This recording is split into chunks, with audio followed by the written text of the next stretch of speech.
रूस को पता चल गया दोस्त हो तो मोदी जैसा, यूक्रेन को पता चल गया नेता हो तो मोदी जैसा। मोदी करेंगे दुश्मन की मदद, दोस्ती भी निभाएंगे। अमेरिका को समझ नहीं आया भारत की तारीफ करें कि आलोचना। भारत की तरफ से ऐसा मास्टर स्ट्रोक खेला गया कि अमेरिका रोक नहीं पाया। वो ऐसे कि यूक्रेन का साथ कौन देगा कौन नहीं, यह अमेरिका तय कर रहा है। भारत के लिए मुश्किल है कि वो यूक्रेन का खुलकर साथ दे तो रूस के साथ रिश्ते बिगड़ जाएंगे, रूस का खुलकर साथ दे तो अमेरिका से रिश्ते खराब हो जाएंगे। फिर मोदी ने निकाला एक ऐसा रास्ता कि रूस भारत से बहुत खुश है, यूक्रेन को भी भारत से उम्मीद है और अमेरिका कुछ बोल नहीं पाया। मोदी के इस आइडिया को सुनने के बाद अमेरिका का सिर चकरा गया। भारत दोस्ती भी निभाएगा और दुश्मनी भी। भारत ने एक ऐसी शर्त रख दी, दोस्ती निभाने के लिए मानवता को नहीं भूल सकते और दुश्मनी के लिए मानवता के खिलाफ नहीं जा सकते। यानी वसुधैव कुटुंबकम का धर्म निभाते हुए भारत यूक्रेन और रूस की लड़ाई में भी निभाएगा। दरअसल हुआ क्या, हम आपको बताते हैं। रूस के खिलाफ अमेरिका ताकतवर देशों को एकजुट करने में जुटा है। संयुक्त महासभा में रूस के खिलाफ 141 देशों ने वोट में हिस्सा लिया। भारत की वोटिंग की बारी आई तो भारत छुपन छुपाई खेलने लग गया। भारत ने रूस के खिलाफ यूएन में वोट नहीं डाला, अपनी दोस्ती निभाई। लड़ाई में भारत यूक्रेन की मदद करेगा, इससे अपनी महानता दिखाई।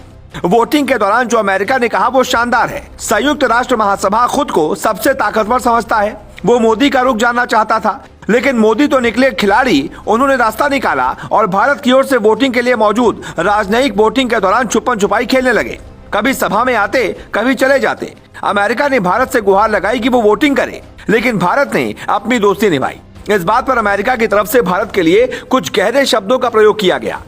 भारत सरकार ने कहा है कि वो भारत से यूक्रेन के लिए मानवीय मदद भेजेगा। ये महत्वपूर्ण बात है।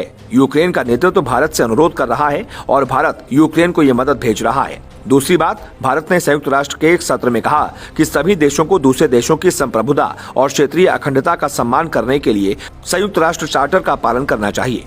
अब दोस्ती वाला हिस्सा तो समझ में आया, लेकिन क्या भारत युद्ध के पक्ष में है? नहीं, वो इसलिए क्योंकि भारत ने यूक्रेन के खिलाफ भी कुछ नहीं कहा।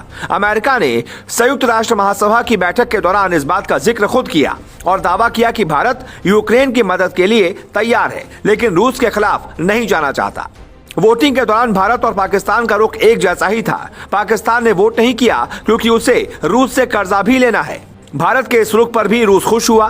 दोस्ती निभाने के लिए रूस ने भारत का आभार भी व्यक्त किया है। हम संतुलित रुख अपनाने के लिए भारत के आभारी हैं। भारत हालिया संकट की गहराई को समझता है और उसे पता है कि पूरी स्थिति की जटिलता क्या है। संयुक्त राष्ट्र में भारत ने गैर पक्षपाती रुख अपनाया है। हमें उम्मीद है कि भारत अपनी स्थिति को ऐसे ही बरकरार रखेगा। रूसी राजदूत। अब ऐसे वक्त में जब दुनिया संकट में होती है, तब भारत हमेशा बीच का रास्ता निकालता है। भारत के लिए यह कहानी नई नहीं है, बल्कि सच्चाई है। भारत अपनी दोस्ती दिल से निभाता है और दुश्मनी का भी हिसाब संयम से करता है। यूक्रेन फिलहाल भारत के कारण ही बचा है। भारत उसका तब साथ दे रहा है जब यूक्रेन ने हमेशा भारत के लिए गलत सोचा। यानी विश्व को रास्ता भारत ही दिखा सकता है।